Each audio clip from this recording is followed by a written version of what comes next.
Vemos, empiezo a grabar desde este momento.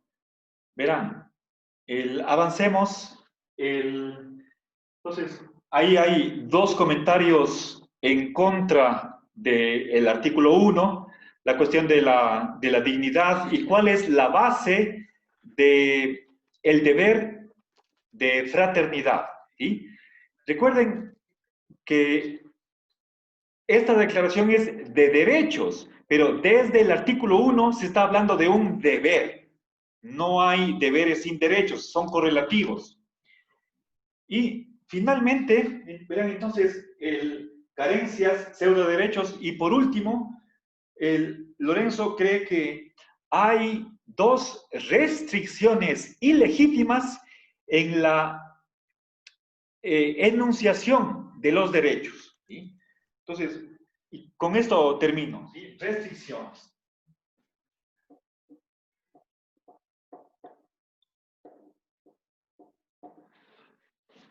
A ver, la primera se refiere al artículo 22 y tiene que ver con el derecho a la seguridad social.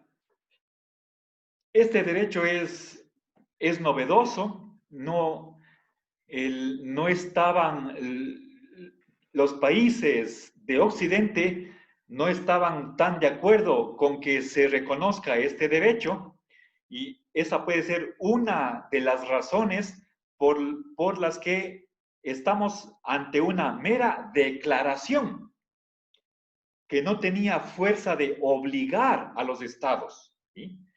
Entonces, si toda persona tiene derecho a la seguridad social, el artículo 22 está restringiendo la efectividad de este derecho a los recursos de que dispongan los estados. Les leo textualmente. ¿Qué dice? A ver, toda persona como miembro de la sociedad tiene derecho a la seguridad social y a obtener mediante el esfuerzo nacional y la cooperación internacional, y aquí viene la parte importante, dice, habida cuenta de la organización y los recursos de cada Estado, la satisfacción de los derechos económicos, sociales y culturales. ¿Sí? La satisfacción de los derechos económicos y sociales está dependiendo de que el Estado posea recursos para hacerlos efectivos. ¿Sí? Bien, entonces voy a poner eso. Es el artículo 22. Tiene que ver con la satisfacción de los DES. Recuerden, derechos económicos y sociales. Entonces, Lorenzo no está de acuerdo con eso. Pensemos en ¿qué significa? ¿Cuáles son los derechos que están detrás de la seguridad social? Pensemos, por ejemplo, en subsidio de desempleo, la jubilación, o cuando el esposo muere, la viuda recibe la pensión del marido. Cuando en otros países hay un subsidio que recibe un menor de edad que se ha quedado huérfano. Entonces, el Estado le da una mantención. ¿Sí? ¿Qué más? Son otros derechos que están incorporados en la seguridad social. Obviamente, para ofrecer esos servicios o esos bienes, el Estado tiene que tener financiamiento. Y ahí viene el problema, ¿de dónde conseguimos el dinero?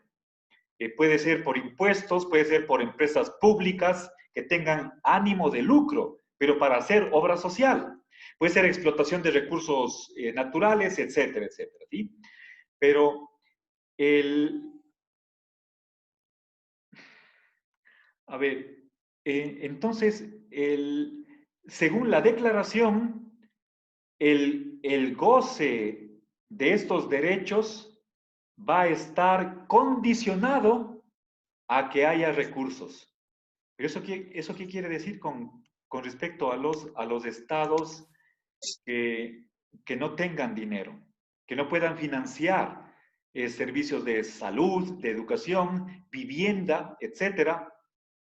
O simplemente lo que es mantener el empleo, la seguridad laboral. Entonces, Lorenzo dice que más bien todo el presupuesto del Estado debería girar en torno a la satisfacción de los derechos económicos y sociales. ¿Sí?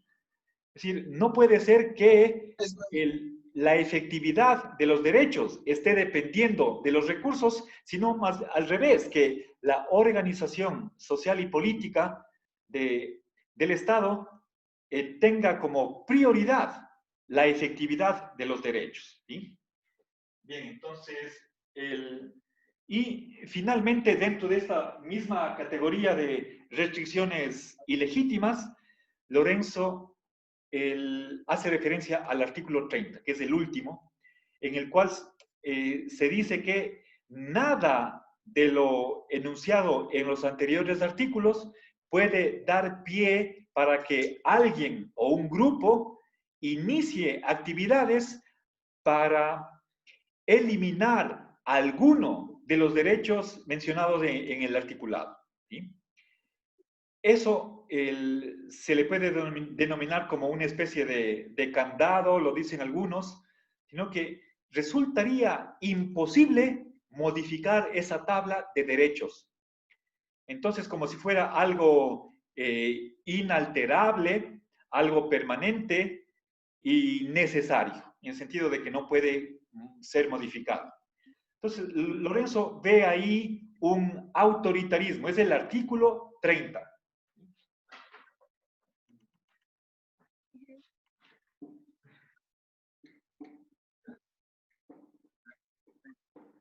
Entonces, simplemente pongo la palabra autoritarismo, sí se ve, ¿no es cierto?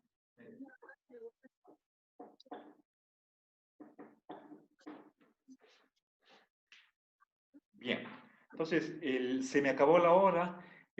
Permítanme un minutito, voy a tomar una foto de... A ver, perdón, ya. Full screen. Ya.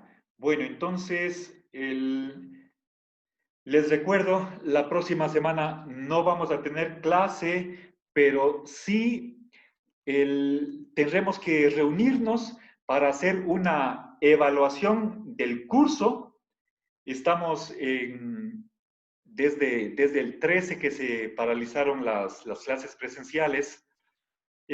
Poco a poco implementamos el sistema virtual y tenemos que hacer una evaluación, una reprogramación, ver cómo vamos a terminar. Tenemos 3 meses más por delante y les agradeceré si ustedes pueden opinar, pueden decirme qué debería corregirse, en qué parte se puede mejorar y esas sugerencias serán muy bienvenidas.